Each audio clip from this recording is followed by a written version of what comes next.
Good morning. कैसे हो भाई सारे। आज अपन बात करें फर्स्ट ग्रेड फर्स्ट पेपर में जो मैथमेटिक्स का पार्ट है उसकी बात करेंगे।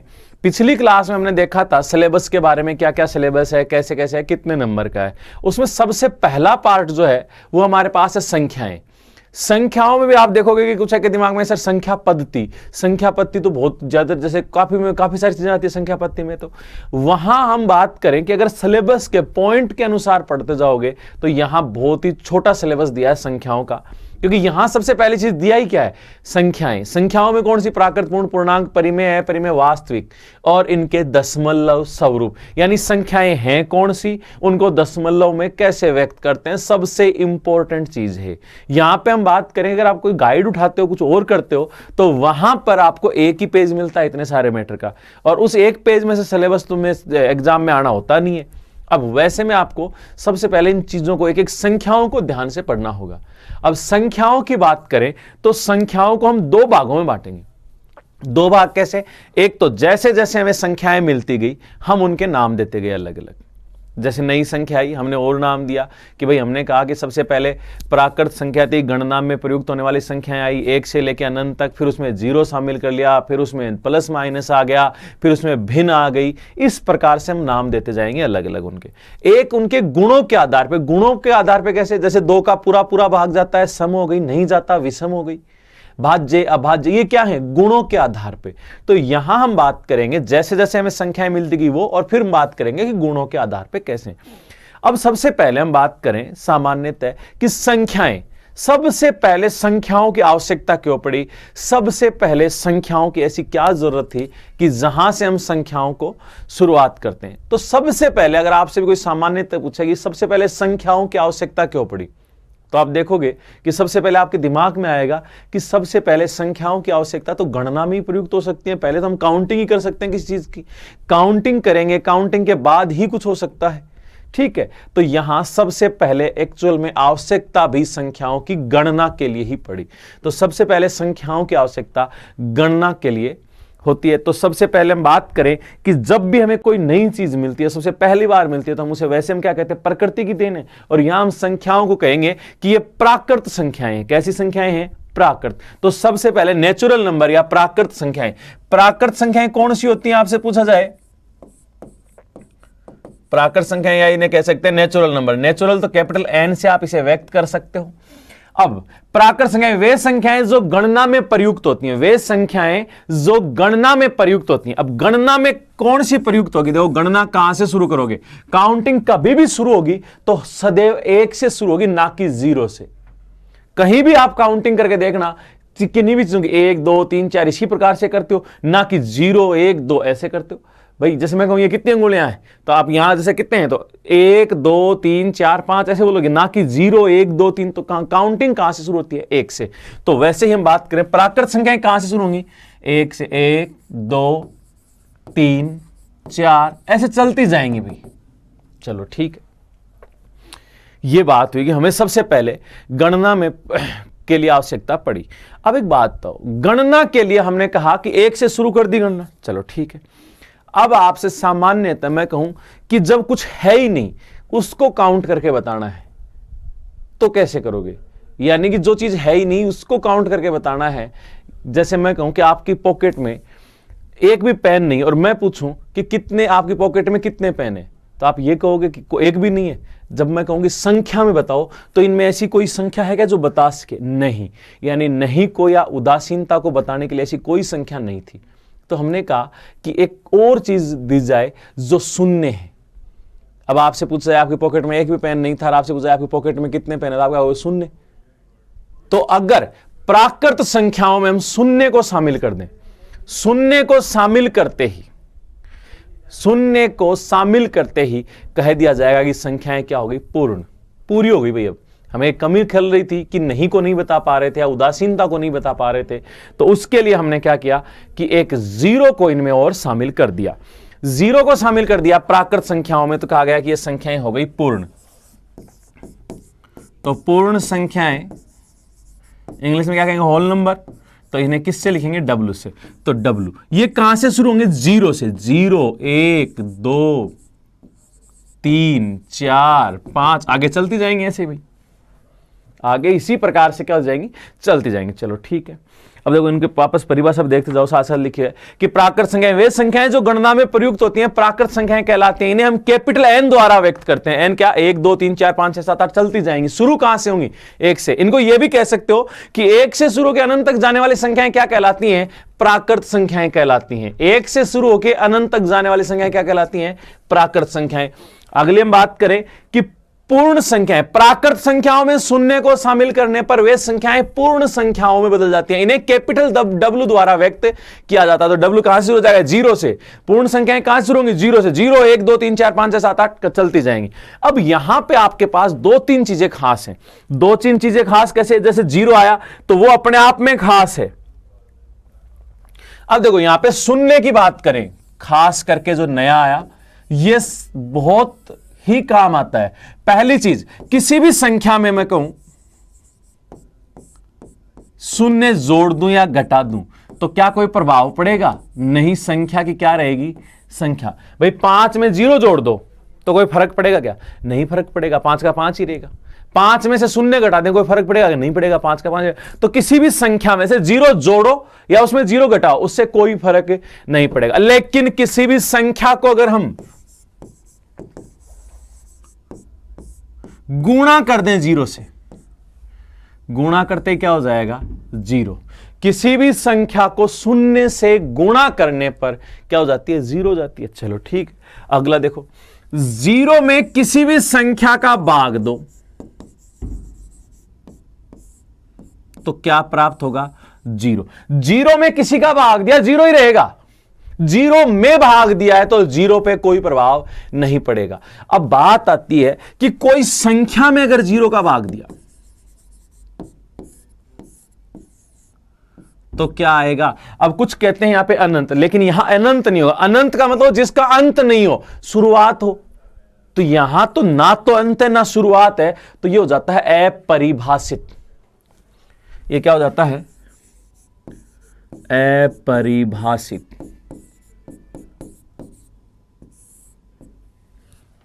चलो देखो, ये तो हमने 0 की बात की अभी सिर्फ जोड़ घटाव गुणा भाग किया। देखो यहां पे ध्यान देना वापस से कि किसी भी संख्या में 0 जोड़ो या घटाओ, उस संख्या पे कोई प्रभाव नहीं पड़ता।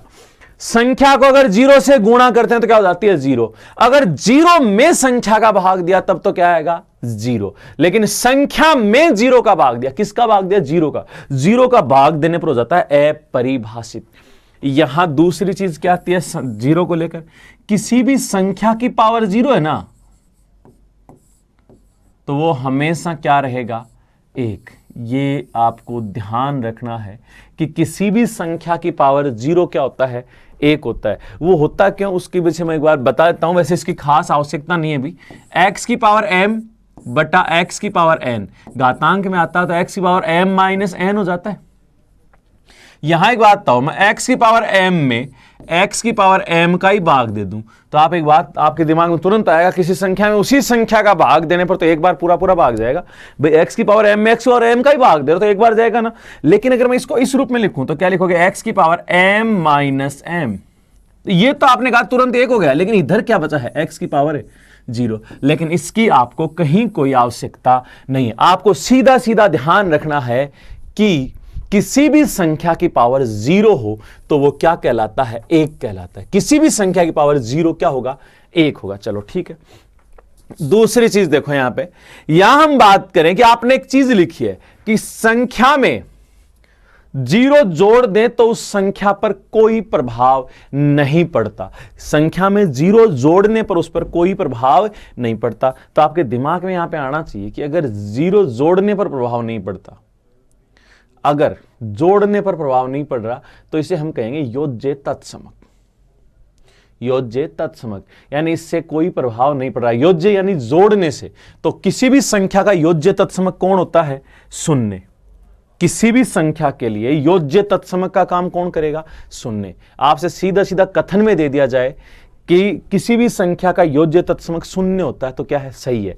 यानी जिससे संख्या पर कोई प्रभाव ना पड़े। योज्य का मतलब जोड़ने से। अब देखो इस कथन को मैंने वैसे लिखा भी है कि 0 को योज्य तत्समक कहा जाता है।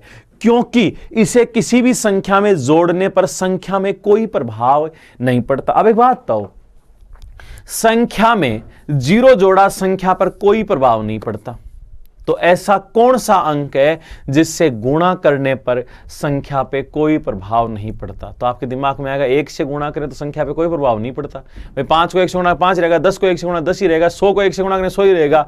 कितनी बड़ी संख्या उसको 1 से गुणा करने पर वो संख्या ही रहेगी।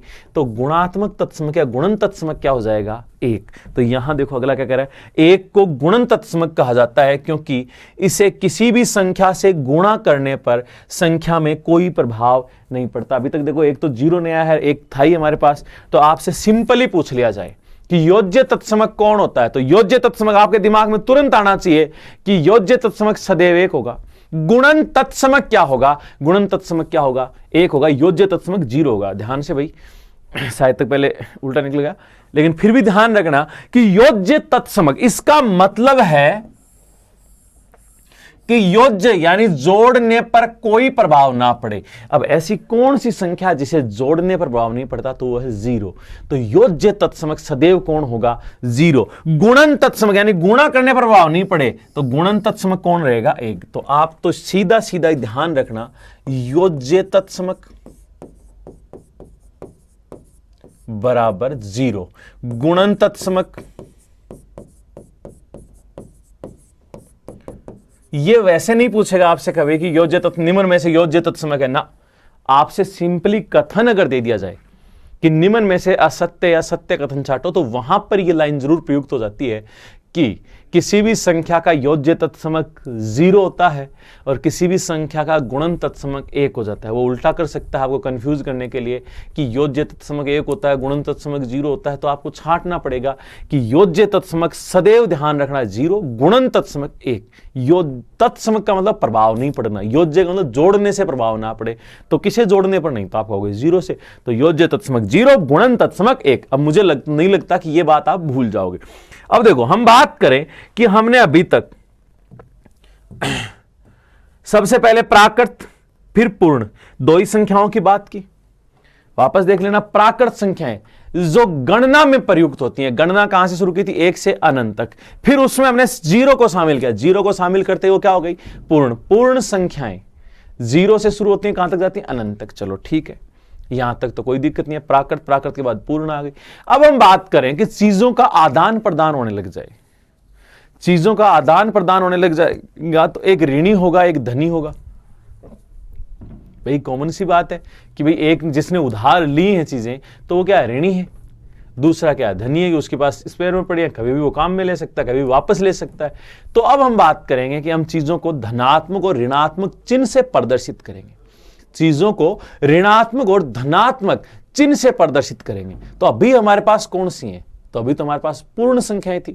पूर्ण संख्याओं को ऋणात्मक अथवा धनात्मक चिन्ह से प्रदर्शित करने पर वे पूर्णांक में बदल जाती हैं, इंटीजर। तो इसे आई से भी लिख सकते हैं और जेड से भी लिख सकते हैं। आई तो इंटीजर की जैसे, और जेड अगले ने नाम दे दिया कि भाई इससे भी लिख सकते हैं। तो पूर्णांक, वे संख्याएं, पूर्ण संख्याओं को धनात्मक और ऋणात्मक चिन्ह से प्रदर्शित करने पर वे पूर्णांक में बदल जाती हैं। तो हमने कहा पूर्णांक यानी इंटीजर मुख्यतः कैपिटल आई से लिखते हैं। और कई बार आप देखते हो कि आई के ऊपर प्लस लगा दिया, जैसे छोटा सा प्लस लगा दिया, इसका मतलब धनात्मक पूर्णांक की बात कर रहे हो। अगर माइनस लगा दिया तो ऋणात्मक, और अगर ये सिंपल ही है तो यानी धनात्मक ऋणात्मक सबकी बात है। कई बार इसको जेड से भी देखा जाता है, लेकिन मुख्यतः किससे रहेगा? ये आई से ही। ये लो, ठीक है। अब एक बात बताओ, हमने क्या कहा कि पूर्ण संख्याओं को धनात्मक अथवा ऋणात्मक चिन्ह से प्रदर्शित करने पर वे पूर्णांक में बदल जाती हैं। अब आपके दिमाग में आएगा कि सर पूर्ण संख्याओं में जैसे 0 था, तो 0 को तो प्लस माइनस लगाने से कोई फर्क ही नहीं पड़ेगा, उदासीन है, वो तो नहीं को बता रहा है। ठीक है, कोई दिक्कत नहीं, 0 उदासीन है। लेकिन 1 है, 1 को +1 लगाएंगे तो अलग हो जाएगा, -1 लगाएंगे तो अलग हो जाएगा। तो एक बात तो एक साथ कैसे लिखेंगे? इन्हें लिखने के लिए हम संख्या रेखा का प्रयोग करने लग गए। किसका प्रयोग करेंगे? संख्या रेखा। संख्या रेखा कुछ भी नहीं है, एक लाइन खींचेंगे और इसी पे हम क्या व्यक्त करेंगे? संख्याएं। बीचों बीच कौन? 0। अब जैसे 1 है, प्लस का 1 इधर, प्लस लगाने की आवश्यकता नहीं होती, माइनस का 1 इधर, प्लस का 2 इधर, माइनस का 2 इधर। प्लस का 3 इधर, माइनस का 3 इधर, प्लस का 4 इधर, माइनस का 4 इधर, ऐसे इधर आगे बढ़ता जाएगा। धनात्मक इधर कौन से आते जाएंगे, ऋणात्मक। अगर बात करें तो ये तो कैसा है, उदासीन।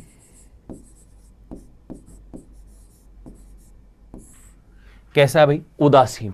अब बात करें धनात्मक पूर्णांक, तो धनात्मक पूर्णांक 1 से शुरू होंगे भाई, तो ये हैं धनात्मक पूर्णांक। इनकी बात करें इधर तो ये हैं ऋणात्मक पूर्णांक।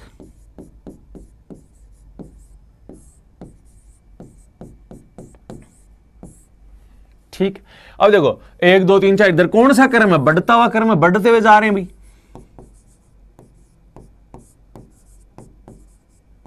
ठीक है, इधर कौन सा क्रम है, इधर घटता क्रम है, घटते हुए जा रहे हैं भाई। ये देखो, ये लो, ये हमारे पास पूर्णांक है। एक संख्या रेखा पे हमने इनको व्यक्त कर दिया।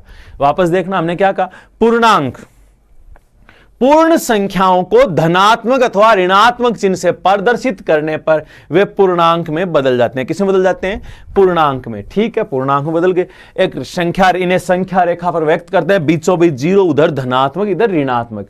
तो धनात्मक पूर्णांक की बात करें तो कहां से शुरू होंगे, 1 2 3 4 5 6। ऋणात्मक पूर्णांक -1 -2 -s चलते जाएंगे, ये उदासीन। इधर जाएंगे बढ़ता हुआ क्रम, इधर जाएंगे घटता हुआ क्रम। चलो ठीक है, यहां तक भी। अब एक बात देखना, सबसे छोटा धनात्मक पूर्णांक 1, सबसे छोटा धनात्मक पूर्णांक कौन सा है, 1।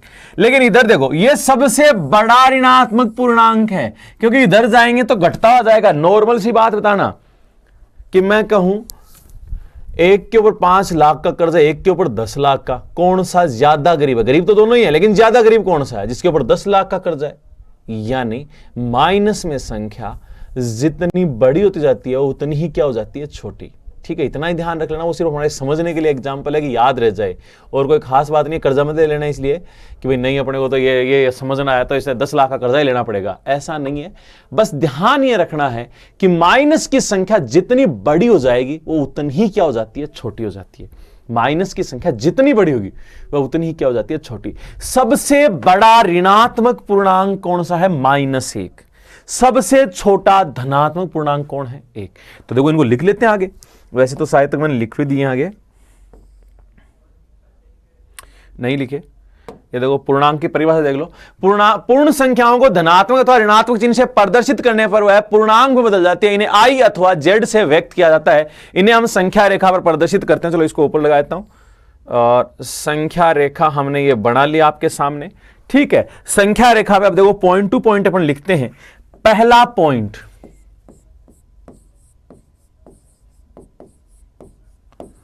सबसे छोटा धनात्मक पूर्णांक कौन होता है, 1 होता है। चलो ठीक है। सेकंड पॉइंट, सबसे बड़ा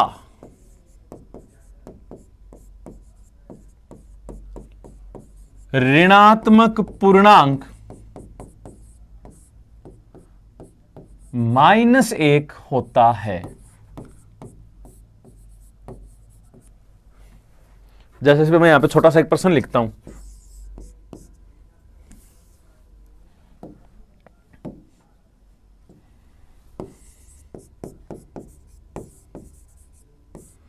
निम्न में से सबसे बड़ा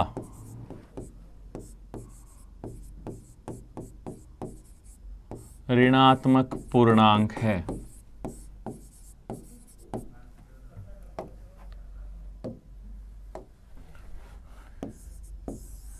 A -5, B -1, C -1/2, D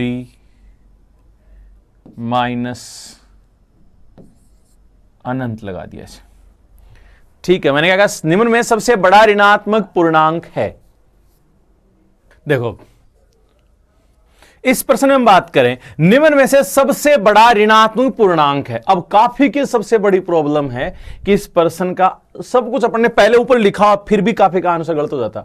ये देखो यहां कुछ के दिमाग में सीधा यही आता, ओहो माइनस अनंत सबसे बड़ा है, तो ये तो नहीं है, इसको तो सिरे से खारिज कर दो, ये तो सबसे छोटा है।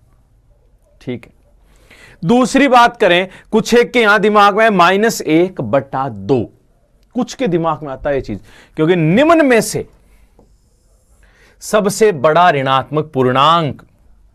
अब एक बात बताओ, क्या ये पूर्णांक है क्या? तो 1/2 पूर्णांक नहीं है। ये अभी तक हमने ऐसी कोई चीज पढ़ी नहीं है, आगे आएगी ये तो ये पूर्णांक ही नहीं है, तो हम इसमें भी शामिल नहीं करेंगे। सबसे बड़ा ऋणात्मक पूर्णांक कौन होगा?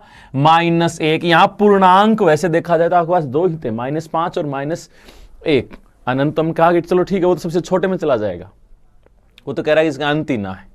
ठीक है, अब बात यहां ये आती है, देखो कि ये सबसे छोटा था, लेकिन सबसे बड़ा -1 है ऋणात्मक पूर्णांक, ये पूर्णांक ही नहीं है। ठीक है, तो आपको पहली चीज जो दिमाग में रखनी है वो ये रखनी है कि सबसे बड़ा ऋणात्मक पूर्णांक कौन सा होता है? -1। -1। सबसे छोटा धनात्मक पूर्णांक कौन है? 1। चलो ठीक है, आगे बढ़ते हैं। इसमें आगे देखते हैं। तो आपके पास मैं बात करूं कि धनात्मक संख्याएं हैं, जैसे मैं कहूं -5 और -7 ऋणात्मक संख्याएं लगातार लिखी हैं, तो जुड़ जाएंगी, लेकिन रहेंगी किसकी? माइनस की। तो -12 काफी इसको प्लस के कर देते हैं। तो यह भी ध्यान रखना है कि जब भी ऋणात्मक संख्याएं लगातार लिखी हैं तो आपस में जुड़ जाएंगी, लेकिन रहेंगी किसकी? माइनस की। देखो छोटी छोटी बातें आगे बहुत काम आएंगी है। तो मैं क्या कहूं, जब ऋणात्मक संख्याएं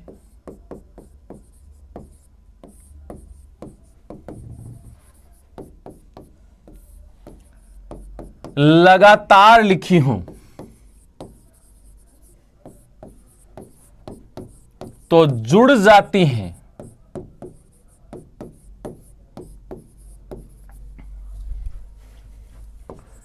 किंतु रहती ऋणात्मक ही हैं।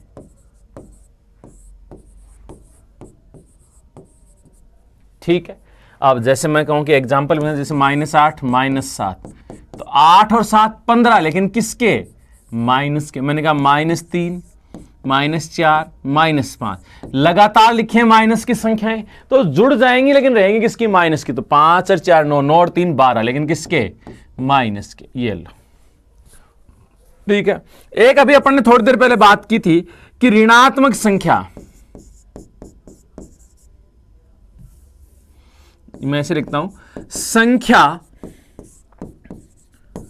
जितनी बड़ी है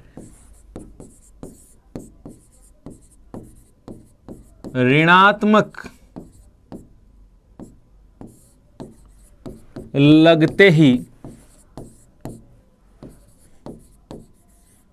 उतनी ही छोटी हो जाती है। अब एक चीज देखना, जैसे मैंने कहा 12 और 7 में बड़ा कौन है? तो आपने कहा 12 बड़ा है, और ये निशान ग्रेटर देन लेस देन का नाम मत याद रखना, आप सीधा याद रखना कि जिधर बड़ी संख्या उधर मुंह खुला है। तो देखो 12 और 7 में बड़ा कौन? 12 सही है, तो 12 की तरफ क्या है? मुंह खुला है। अब हमने कहा कि अगर ऋणात्मक लगा हो तो जितनी बड़ी उतनी क्या हो जाएगी? छोटी। तो ये क्या हो गई? छोटी। तो बड़ा कौन? -7। तो ऋणात्मक लगते ही ये मुंह भी फेर लेता है भाई, दोनों तरफ अगर ऋणात्मक लग गया तो ये मुंह भी फेर लिया जाएगा। तो आप ध्यान रखना कि माइनस में ऋणात्मक लगते जो जितनी बड़ी है उतनी ही क्या हो जाएगी? छोटी हो जाएगी। तो बड़ी संख्या छोटी हो जाती है और छोटी क्या हो जाती है?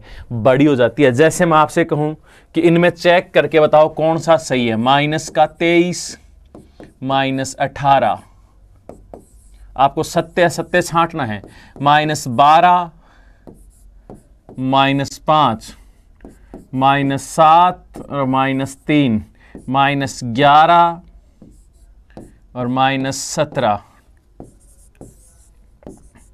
अब एक बात बताओ, 23 और 18 में वैसे 23 बड़ा था, लेकिन माइनस लगते ही 23 क्या हो गया, छोटा। तो ये क्या कह रहा है, माइनस का 18 बड़ा है, सही है, तो ये सत्य भाई।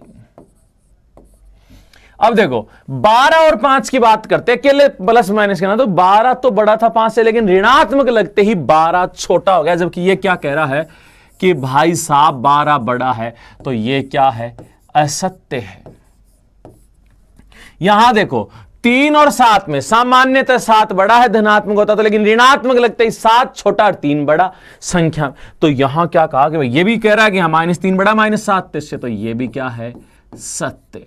चलो ठीक है।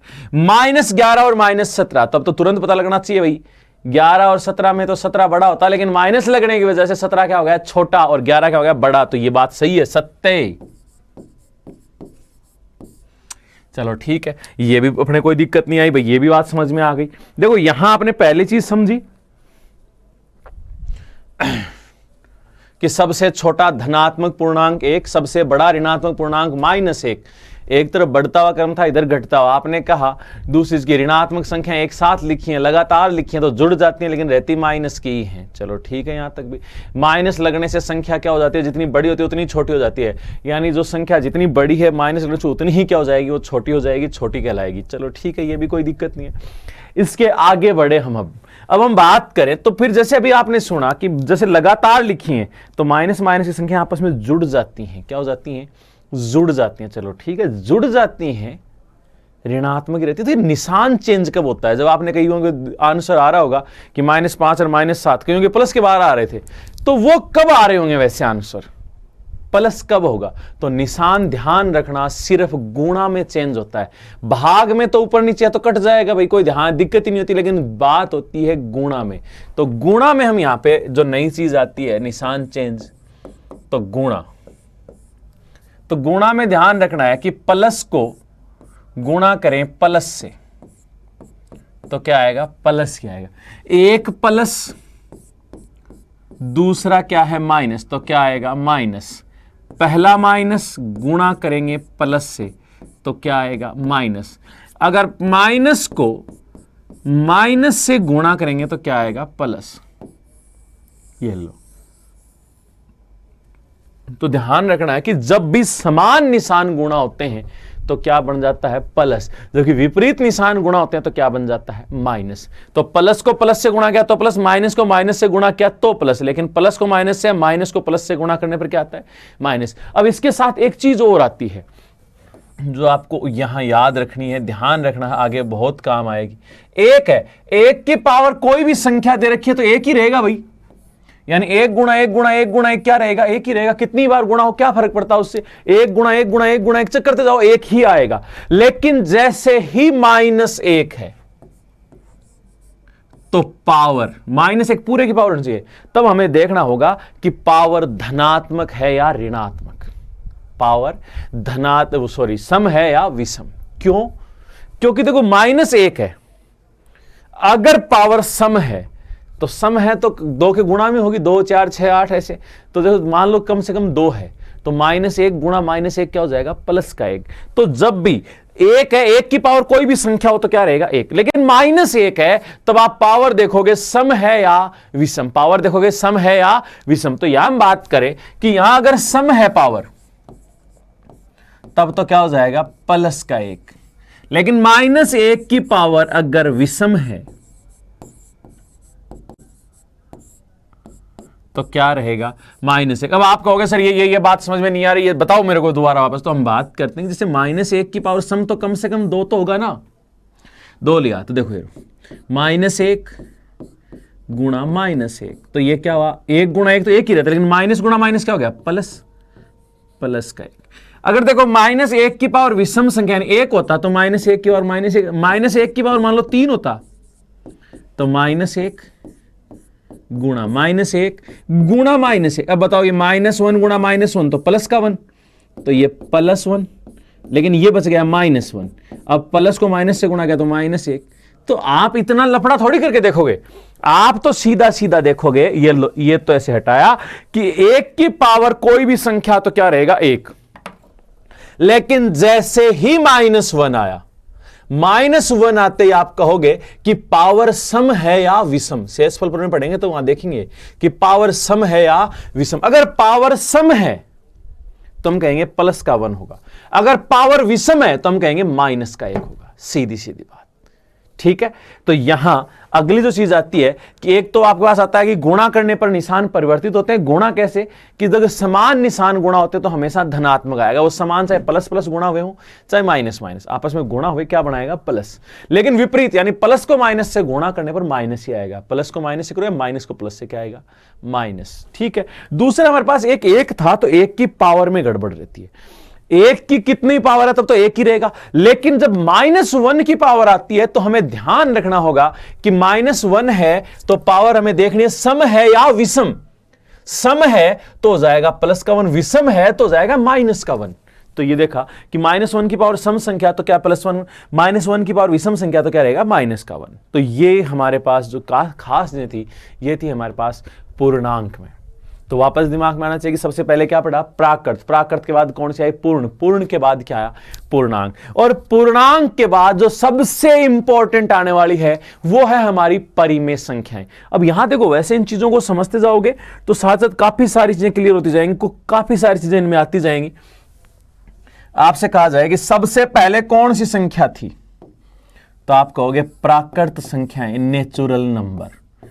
कहां से शुरू थी, एक से कहां तक थी अनंत तक। चलो ठीक है, उसमें किसको शामिल किया तो जीरो को, जीरो प्राकृत में जीरो को शामिल करते ही वो क्या होगी पूर्ण। तो ये तो है ही है, इनमें जीरो शामिल करते ही क्या कहलाई पूर्ण, होल नंबर ठीक है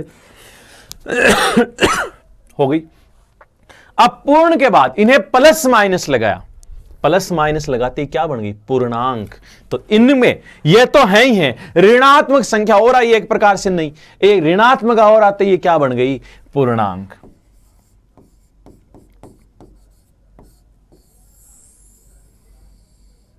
वैसे आप रीजनिंग में पढ़ोगे वे नारेख, यहां भी कुछ शब्द मैं यहां से काम में लूं कि जैसे आपको कथन दिया जाए यहां से भी कि निम्न में से असत्य कथन छांटिए सत्य। आपसे कहा जाए कि सभी प्राकृत संख्याएं पूर्ण होती हैं, सभी प्राकृत पूर्ण होती हैं, पूर्ण के अंदर ही न प्राकृत तो सही है, लेकिन मैं कहूं सभी पूर्ण संख्याएं प्राकृत होती हैं तो क्या है असत्य। देखो दोनों कथन लिखता हूं मैं यहां पे। फर्स्ट कथन सुनना, सभी प्राकृत संख्याएं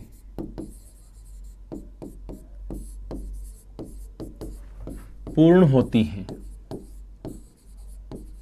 दूसरा कथन सुनना, सभी पूर्ण संख्याएं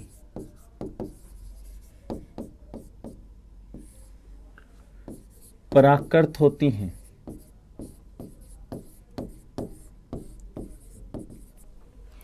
ध्यान से देखना, सभी प्राकृत संख्याएं पूर्ण होती हैं तो सभी प्राकृत पूर्ण के अंदर ही है ना, हां होती हैं, ठीक है कोई दिक्कत नहीं, यहां सभी प्राकृत पूर्ण होती हैं, होती हैं भाई सारी पूर्ण के अंदर ही है, कोई दिक्कत नहीं।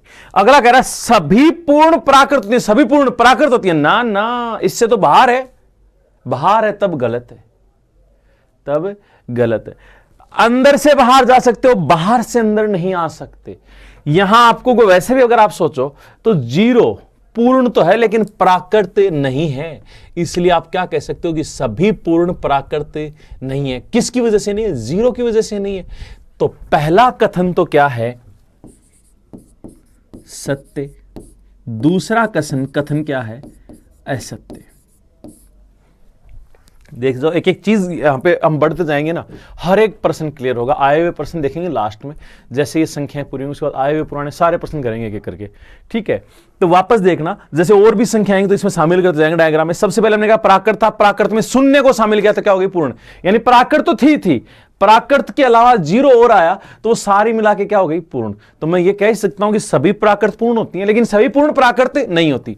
अगला फिर कहा गया कि पूर्ण तो थी, पूर्ण को धनात्मक और ऋणात्मक लगाते वो पूर्णांक बन गई, यानी एक प्रकार से ऋणात्मक की ओर आई थी तो इनमें ऋणात्मक शामिल करते क्या बन गई पूर्णांक। अब एक बात तो कि सभी पूर्ण पूर्णांक होती हैं लेकिन सभी पूर्णांक पूर्ण नहीं होती। यहां से भी कहता हूं सभी प्राकृत पूर्णांक होते हैं लेकिन सभी पूर्णांक प्राकृत नहीं होते। और डायग्राम इसका पूरे जब सारी संख्याओं का बन जाएगा फिर एक साथ इनके कथन और लिखें ठीक है। तो देखो सबसे पहले हमने बात की प्राकृत, फिर पूर्णांक, पूर्ण, फिर पूर्णांक की। अब हम बात करते हैं यहां पे सबसे स्पेशल जो हमारे पास आती है, परिमेय संख्याएं। परिमेय संख्याएं, रेशनल नंबर। अब इनकी परिभाषा हम पहले बोल लेते हैं कि वे संख्याएं जिन्हें हम P अपॉन Q के रूप में व्यक्त कर सकते हैं। P अपॉन Q के रूप में व्यक्त कर सकते हैं जहां P व Q पूर्णांक हो तथा Q नॉट इक्वल टू 0 हो, क्या कहलाती हैं? परिमेय संख्याएं। अब देखो मैं, वे संख्याएं जिन्हें हम P बटा Q के रूप में व्यक्त कर सके, जहां ये P और Q क्या होने चाहिए? पूर्णांक, जबकि Q not equal to 0, Q 0 नहीं होना चाहिए, तब ये क्या कहलाएंगी? परिमेय संख्याएं कहलाएंगी। कि वे संख्याएं जिन्हें हम P बटा Q के रूप में व्यक्त कर सकें, हो या नहीं हो वो फर्क अलग बात है, व्यक्त कर सको। जैसे मैं कहूं 5 P बटा Q के रूप में तो नहीं है ना, लेकिन 5 को 5 बटा 1 लिख तो सकते हैं ना, लिख सकें, व्यक्त कर सकें, तो वे क्या कहलाएंगी? परिमेय संख्याएं। कि वे संख्याएं जिन्हें हम P बटा Q के रूप में व्यक्त कर सकें, जहां P और Q क्या हो? पूर्णांक, और Q not equal to Q 0 नहीं होना चाहिए। ठीक है, जैसे हमने बात की अभी तक जितने भी एग्जाम्पल, 1 2 3 5, अब एक बात बताओ, सबके बट्टे में एक एक लगा के P बटा Q के रूप में व्यक्त कर सकते हैं। P और Q दोनों ही पूर्णांक होंगे, तो ये तो क्या है? परिमेय है। चलो ठीक है। अगर माइनस के साथ -8 -2 माइनस के होते तो भी लिख सकते हो भाई एक बात बताओ, -8 को -8 बटा 1 लिख सकते हैं कि नहीं लिख सकते? बटा 1 लगा के लिख सकते हैं। देखो P बटा Q का रूप, P और Q दोनों पूर्णांक हैं, पूर्णांक धनात्मक भी हो सकता है, ऋणात्मक भी हो सकता है, उससे फर्क नहीं पड़ेगा। कह रहा Q not equal to 0, Q 0 थोड़ी है, बट्टे में 0 थोड़ी, 1 है, तो ये भी क्या है? पूर्णांक। ये भी क्या है? परिमेय। तो ये तो हम पहले पढ़ चुके। अब देखो कुछ एक के डाउट आता है यहां पे, एक चीज, एक शब्द, एक अंक जो और बच गया इनमें, वो है शून्य। अब मैं आपसे पूछूं कि शून्य परिमेय है या अपरिमेय? अपने मन में एक बार जवाब दो कि शून्य परिमेय है या अपरिमेय, परिमेय है या नहीं। आपको जो जवाब आए वो मन में ध्यान से सोचना कि आपने चाहे वो परिमेय बोला चाहे वो अपरिमेय बोला, फिर हम चेक करते हैं कि वो सही है या नहीं। अगर आपके दिमाग में आया कि है, तो आपके ये भी आना चाहिए कि क्यों है, और नहीं है तो क्यों नहीं है। अब हम उसको चेक करते हैं कि है या नहीं है। अगर है तो कैसे है, नहीं है तो कैसे नहीं है। अब देखो शून्य, शून्य भी एक परिमेय संख्या है, शून्य एक परिमेय है। अब देखो 0 को बट्टे में कोई भी संख्या लिखो 0 ही रहता है, तो बट्टे में लिख दिया जैसे 5, P बटा Q के रूप में व्यक्त कर दिया। चलो ठीक है, P और Q दोनों पूर्णांक है, 0 भी पूर्णांक है, 5 भी पूर्णांक है। ये क्या कह रहा है? Q नॉट इक्वल टू 0, यानी Q 0 नहीं होना चाहिए, P 0 ठीक है। Q 0 है क्या ना, P 0 है यहां पे, तो ये क्या है? परिमेय। यहां पे Q क्यों 0 नहीं होता? क्योंकि अगर बट्टे में 0 आ गया तो अपरिभाषित हो जाएगा, अपरिभाषित हो जाएगा। इसका मतलब जिसको परिभाषित ही नहीं कर सकते उसे हम कैसे कहेंगे कि ये परिमेय है, अपरिमेय? तो ये 0 को हम 0 बटा कोई भी संख्या लिख के व्यक्त कर सकते हैं, तथा 0 एक क्या हो गई? परिमेय संख्या। तो आपके दिमाग में होना चाहिए कि अभी तक जो हमने पढ़ा है ना पूर्णांक तक, वो सारे ही क्या हैं? परिमेय। और ये हम आगे कथन में भी कहते हैं कि सभी पूर्णांक परिमेय होते हैं, लेकिन सभी परिमेय पूर्णांक नहीं होते। क्यों नहीं होते? कुछ और आएंगे अभी। चलो ये तो हमने पढ़ लिया। फिर नया क्या आया था जिसकी वजह से परिमेय देने की आवश्यकता पड़ी? इन्हें तो हम P बटा Q के रूप में व्यक्त कर सकते हैं, लेकिन कुछ तो पहले से ही व्यक्त है। जैसे मैं कहूं कोई भिन्न 3 बटा 4, 5 बटा 7, 7 बटा 9, ये 11 बटे 5। अरे P बटा Q तो है ना, चाहे वो उचित हो चाहे अनुचित हो, चाहे भिन्न उल्टी हो चाहे सीधी हो, कोई फर्क नहीं पड़ता, ऊपर बड़ा नीचे छोटा कोई फर्क नहीं पड़ता। P बटा Q के रूप में तो पहले से ही है ये। यहां आपने गौर किया कि यहां पर आपको कहीं भी बट्टे में 0 दिख रहा है, तो भिन्न में आप कहोगे वैसे ही बट्टे में 0 नहीं हो सकता, बट्टे में 0 आएगा कहां से भिन्न में? ठीक है, तो ये भिन्न है, ये तो पहले से ही P बटा Q के रूप में, तो इन्हें चेक करने की आवश्यकता ही नहीं है, इन्हें चेक करने की आवश्यकता ही नहीं है। तो हम बात करें कि यहां पर आपके पास दूसरी जाए वो भिन्न आई, ये भी हमारे पास क्या है? परिमेय है। इसके अलावा और भी आए, जैसे मैं कहूं 4.9, एक बात बताओ, पॉइंट हटाएंगे बट्टे में 10 जाएगा, 49 बटा 10 P बटा Q का रूप हो गया। P बटा Q का रूप हुआ होते ही क्या हो गई? परिमेय। मैंने कहा 7.453। अब देखो यहां पॉइंट आओगे 1 2 3, 3 0 लग जाएंगे बट्टे में, तो यह भी क्या है? परिमेय है। मैं कहूं 7.2, पॉइंट हटाओगे, पॉइंट हटाते ही बट्टे में क्या जाएगा 0, 72/10 और 2 से काटा 36/5, ठीक है। P बट्टा Q का रूप आ गया, P बट्टा Q का रूप आते क्या है, परिमेय है। इस प्रकार से इट इज इत्यादि जो एग्जाम्पल हैं वो हमारे किसके होंगे, परिमेय संख्या होंगे। किसके होंगे भाई, परिमेय संख्या। तो यहां हम बात करें कि जो हमारे पास संख्याएं हैं उनमें हमने देखा कि जो पूर्णांक तक थे वो तो हमारे पहले से ही थे, हमारे पास पूर्णांक तक सारे ही क्या है, परिमेय। उसके बाद नहीं आई भिन्न और नया आया दशमलव। लेकिन ध्यान रखना सभी दशमलव परिमेय नहीं होते हैं, सभी दशमलव परिमेय नहीं होते हैं। चलो ठीक है, वो भी आगे देखेंगे कौन सा दशमलव होता है, कौन सा परिमेय होता है, कौन सा नहीं होता। यहां एक चीज और परिभाषा के तौर पे आप ध्यान रख सकते हो, वे संख्याएं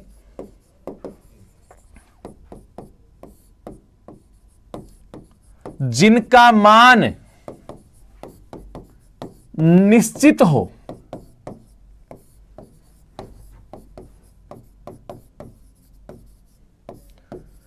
परिमेय होती हैं।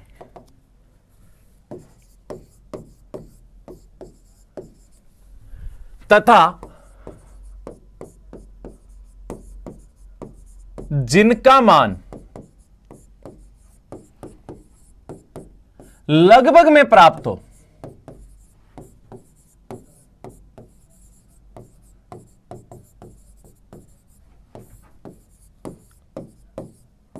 अपरिमेय होती हैं। अब इसका एक छोटा सा एग्जांपल आपको ये याद रखने के लिए, याद समझने के लिए, याद रखने के लिए आप कह सकते हो, ये कोई वैसे कोई परिभाषा नहीं है भाई कि आप सोचोगे तो जेन्युइन परिभाषा ये, ना ना, ये सिर्फ हमारे समझने के लिए कि देखते आप बता सको कि ये परिमेय है या नहीं है, इसलिए सिर्फ ये परिभाषा हम लिख रहे हैं। तो देखो क्या है परिभाषा, जैसे मैं कहूं 3.14 फिक्स है ना, 3.14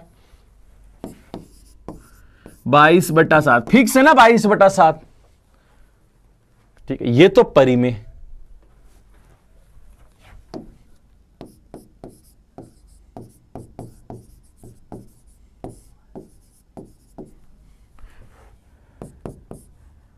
जबकि पाई का मान बताओ भाई, तो आप कहोगे कि पाई का मान लगभग 22/7 या लगभग 3.14, एग्जैक्ट नहीं है ना, लगभग है ना, लगभग में आ रहा है तो आप क्या कहोगे कि अपरिमेय है, परिमेय नहीं है। तो आप तुरंत कहोगे पाई का मान लगभग 22/7, तो ये क्या है, अपरिमेय।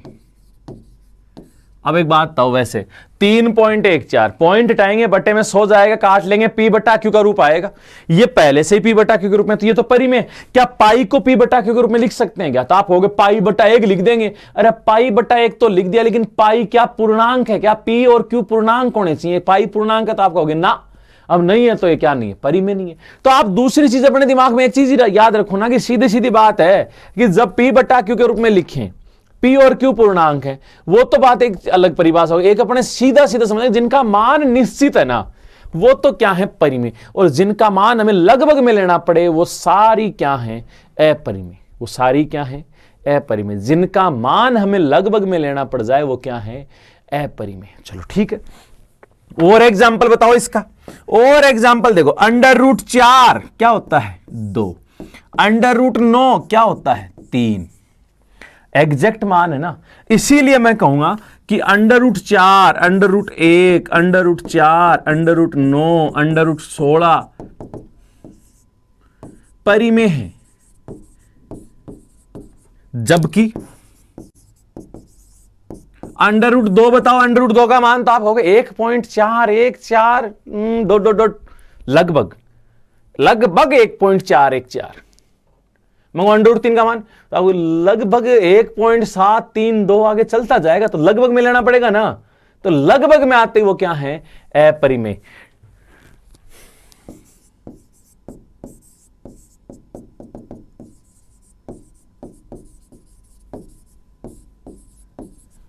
ये सिर्फ अपने समझ की बात है भाई, आपके दिमाग में आना चाहिए कि वे संख्याएं जिनका मान निश्चित है वो सारी कैसी हैं, परिमेय। जिनका मान लगभग में प्राप्त हो रहा है वो कैसी हैं, वो है अपरिमेय। ठीक है।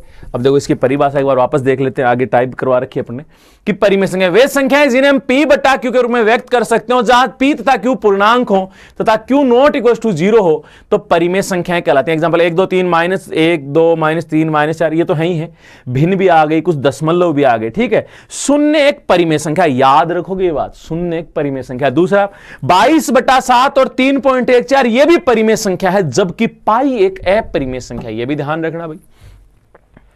चलो अब इससे आगे का प्रोग्राम है वो अपन अगली क्लास में देखेंगे।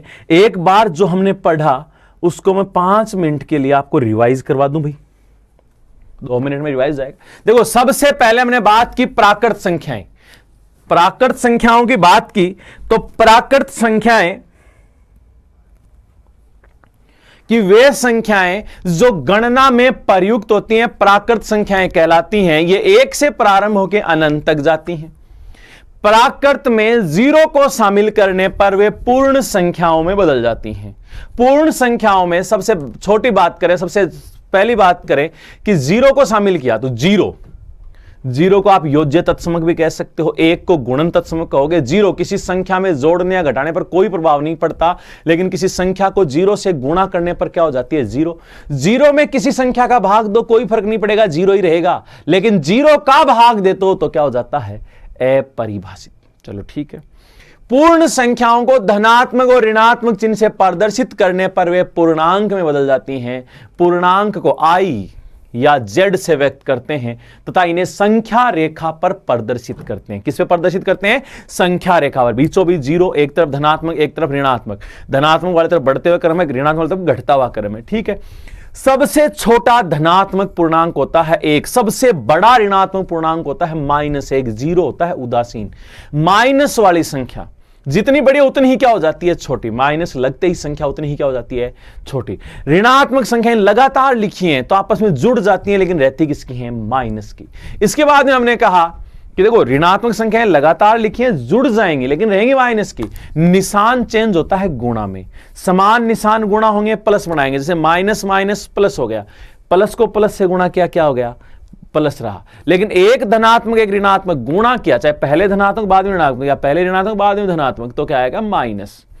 1 की पावर कोई भी संख्या क्या रहेगा? 1। लेकिन जैसे ही -1 आया तो -1 की पावर देखेंगे सम है या विषम। सम है तो हो जाएगा प्लस का 1, माइनस हो जाए 1 है तो हो जाएगा भाई -1 की पावर विषम संख्या तो हो जाएगा माइनस का 1। चलो ठीक है।